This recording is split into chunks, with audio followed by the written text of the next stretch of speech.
Hello guys, welcome back to another video. We've done the turkeys on the channel this year. The next big thing to do is the ham. So this is our next Christmas cook.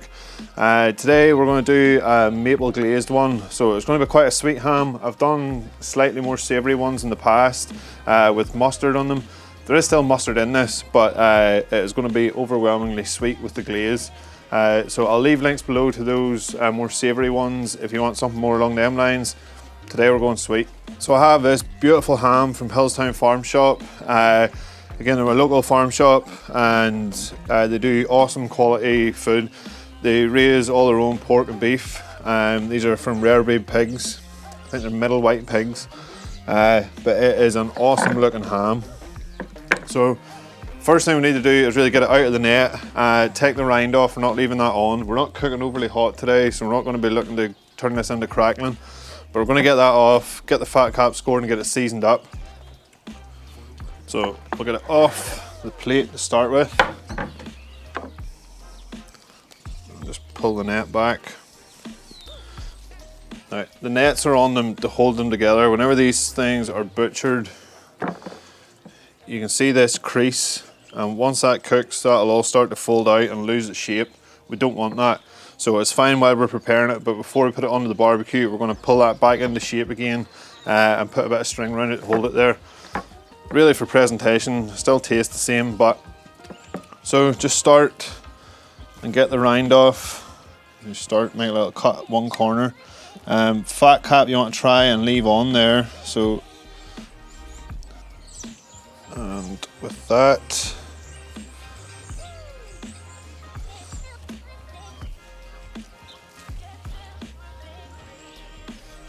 fat cap comes away, not the fat cap, skin.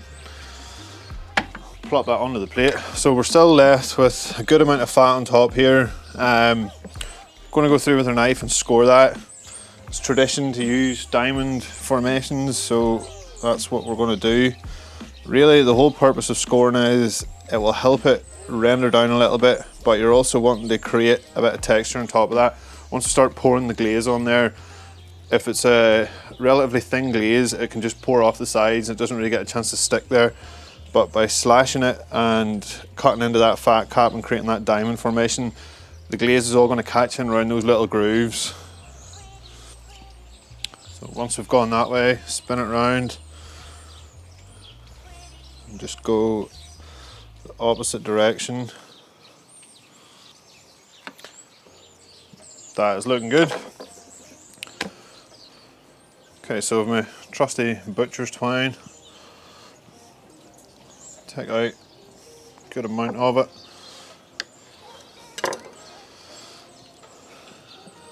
Just feed that underneath.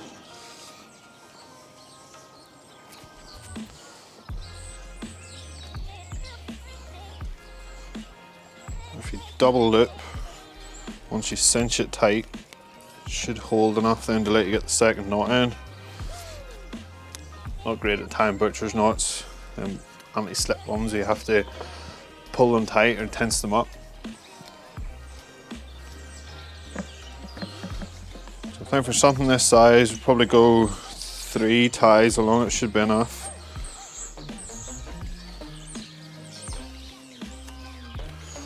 That's not too many to try and find at the end to carve off. Okay then, as a binder, we're going to use good old American mustard. Should be enough. Stick the glove on. So just rub that all over the fat cap. And we're only applying seasoning to the top of this, or around that fat cap. We're not doing anything on the ends. Means whenever you slice it, you should get a nice sort of band of flavour out around the outside of it. And then we're getting the sort of charcoal flavour from the charcoal itself and the meat. Okay, next thing to go on then, there's not a lot of seasonings going into this. Again, the glaze is what's going to really pack that punch. I have a mixture of cinnamon and ground allspice here, just sort of nice Christmassy flavours. So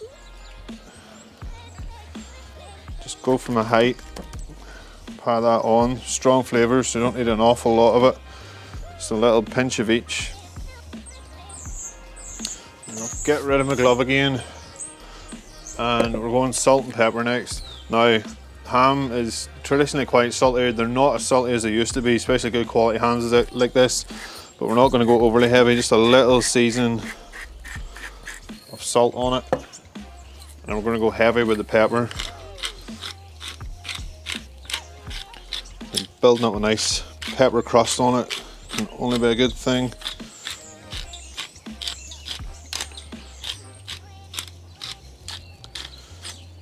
I'm going to put a little bit on the board either side,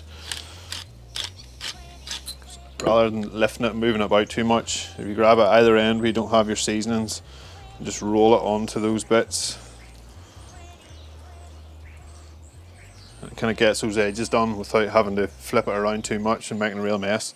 So that's our ham ready to go onto the barbecue. I'll move across and we'll talk about how the barbecue's set up and what temperatures we're cooking at.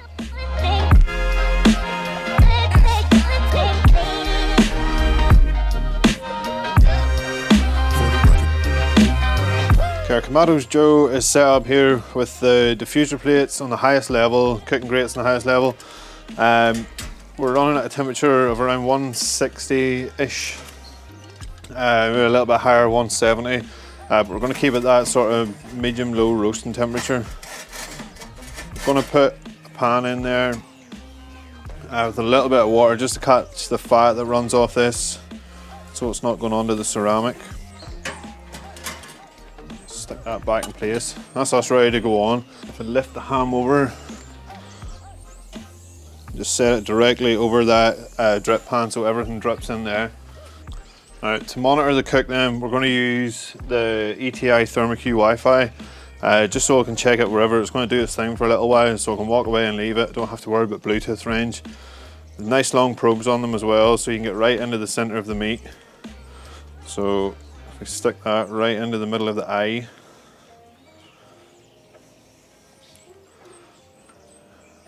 and that can come out through the gasket.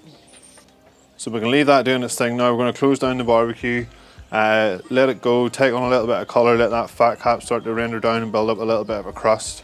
And then once we come towards the end of the cook, we need to talk about the glaze.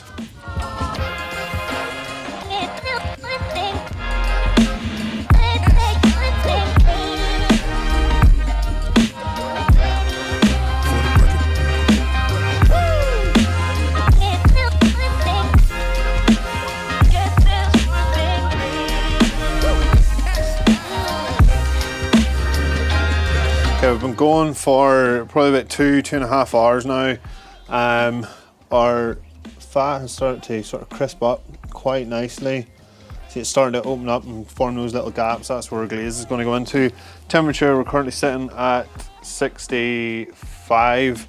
We're going to lift this off around 69, so we've only a few degrees to go on it. Normally you might put the glaze on a little bit earlier, however this is almost pure sugar, so it's going to burn if you put it on too early. So the idea is to not blacken it out too much. To make the glaze up then is about 100 mils of maple syrup with about 100 grams of soft brown sugar in it. Then there's a couple of teaspoons of Dijon mustard, so again that sort of honey mustard type flavour, and then there's a pinch of chili powder and a pinch of allspice in it as well, again just to pull back some of those Christmas flavours. And again with allspice on this, so it's going to tie in quite well. So from this point we're just going to go in with a brush and start mopping it over. Again, make sure your drip pan's in below because you do not want this stuff getting all over the bottom of your barbecue. So just put it on top, let it run down through all those crevices and cracks that have appeared in it.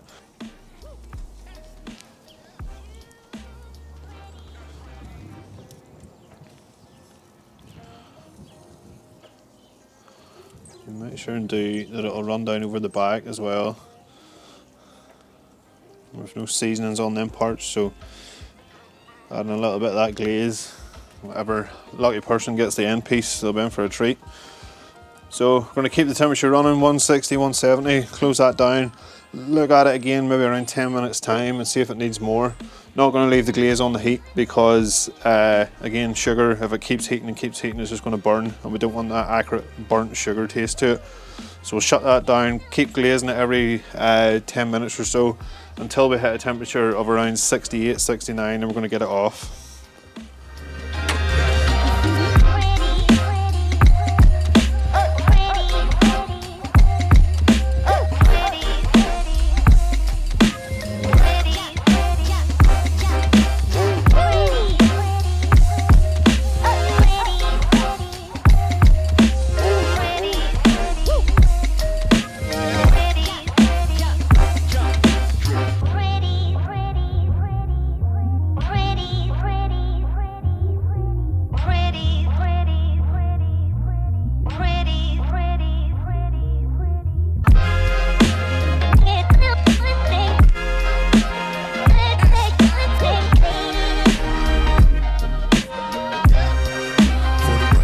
Okay, our cook is done.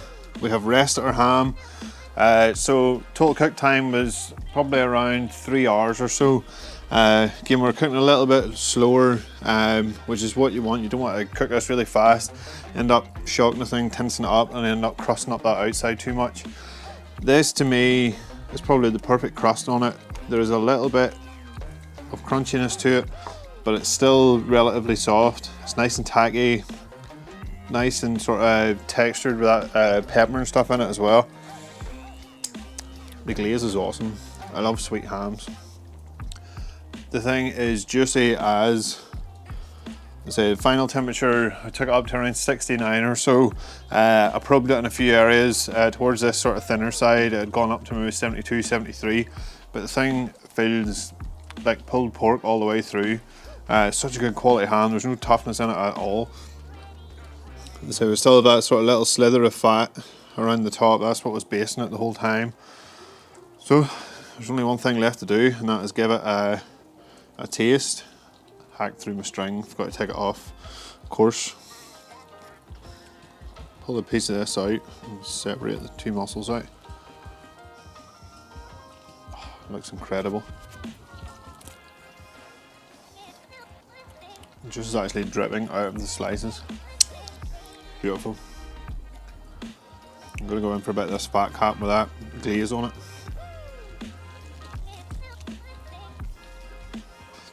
I love ham. Ham's so much better than turkey. I think if I'm making my Christmas plate, there's probably 3 slices of ham to every slice of turkey. It's just my favourite thing on the plate. As I said, see that glaze? It is super sweet. If you don't like sweet ones, there are savoury flavours, tend to go more mustards, and you can do bourbon, spiced rum. I'll leave links in the description for any of the ones I've done in the past. But if you like a traditional sort of honey glazed ham, this one is definitely worth a try. So that maple syrup and sugar combination, it is sweet, but boy does it work. And there is that tiniest little tingle of heat, just in that little pinch of chili powder we put in there. Yeah, this could be my favourite ham I've cooked to date. So if you do want to give this one a go, link will be in the description for the full recipe and method. If you like this video, please give it a thumbs up. If you haven't already, subscribe to the channel. It's a bit distracted. And I'll see you guys in the next video.